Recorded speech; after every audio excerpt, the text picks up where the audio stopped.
पौलुस ने कहा, मैं नहीं चाहता कि तुम्हारी मेहनत जो मैंने तुमके ऊपर की है वो मेहनत वो व्यर्थ हो। इसका मतलब मेहनतें व्यर्थ होती हैं जब एक बंदा अपनी क्रिश्चियन लाइफ को सीरियसली नहीं लेता तो। हालेलुया। तो आपने सोचना है कितनी प्रेयर लाइफ थी मेरी और अब कितनी, कितनी फास्टिंग थी मेरी और अब कितनी, मेरी पवित्रता का लेवल पहले क्या था और अब क्या है। क्योंकि जैसे ही आपकी लाइफ ऊपर की ओर जाएगी, बाइबल कहती मेरे राज्य में, मेरे मार्ग में तुझे उत्तम पदार्थ मिलेंगे। मेरा मार्ग संकरा मार्ग है, तंग मार्ग है, जो आगे जाके खुला होता है लेकिन पीछे तंग है। दूसरे मार्ग पहले खुले हैं लेकिन बाद में तंग हैं।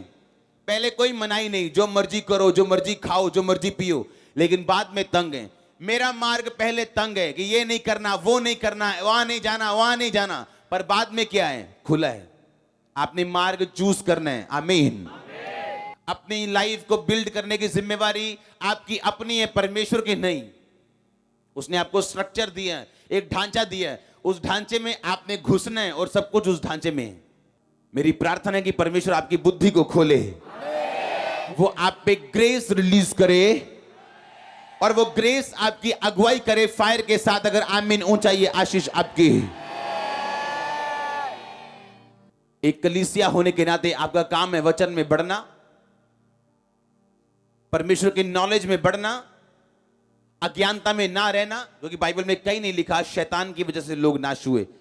शैतान भी आपकी अज्ञानता को इस्तेमाल करता है और इसलिए उसने प्रभु यीशु मसीह को बोला था, तेरे वचन, तेरे पिता के वचन में लिखा, अपने आप को अपने इस ऊंचाई से नीचे गिरा, तेरे पिता के वचन में लिखा कि वो तेरे दूत तुझको संभालेंगे, तेरे पांव में पत्थर से ठेस भी नहीं लगेगी।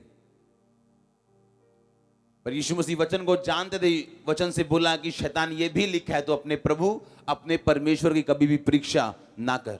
3 लड़कियां जा रही हैं एक जगह पे मीटिंग में, रास्ते में बारिश आ गई, बारिश की वजह से बाढ़ शुरू हो गई। कहती पतरस का परमेश्वर हमारा परमेश्वर है।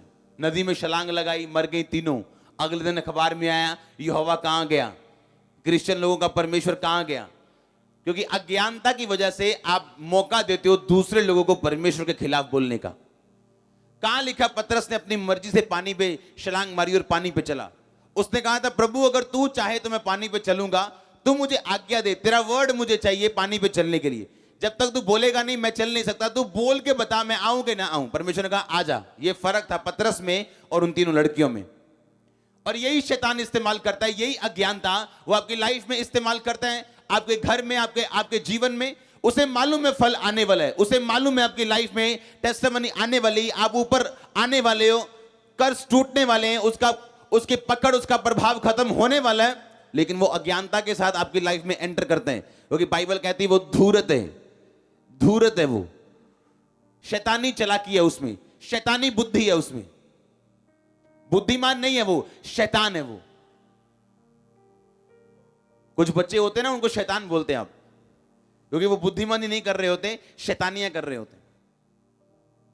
उनको बोलते हैं, ए शैतान क्या कर रहा है तू। उसे मालूम है आपकी लाइफ टेस्टिमनी के करीब है, परमेश्वर का मकसद आपकी लाइफ में पूरा होगा, उसे पता है। और इसी अज्ञानता की वजह से वो आपकी लाइफ में एंटर करते हैं। एक बात हमेशा याद रखो, वचन सुनो, टेस्टिमनी सुनो, चर्च अटेंड करो, लेकिन घर में बाइबल पढ़ना और प्रार्थना करना ये आपकी जिंदगी से अलग नहीं होना चाहिए।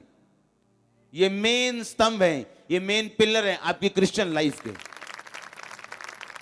आपकी मिनिस्ट्री बढ़े, लोगों की मिनिस्ट्री बढ़ जाती, इतनी बढ़ जाती कि परमेश्वर चला जाता है मिनिस्ट्री से। क्योंकि पास्टर इतना बिजी हो गया 24 आवर लोगों में। अब कहां लंच चल रहा है, अब डिनर चल रहा है, अब किसी के घर में क्या है, ब्रेकफास्ट है, अब किसी के बिजनेस की ओपनिंग है, अब 24 घंटे बिजी हैं। और परमेश्वर कहता तू अच्छा था जब तेरे पास थोड़े लोग थे, तू अच्छा था जब तेरे पास थोड़ा बिजनेस था, तू मेरे साथ तो था।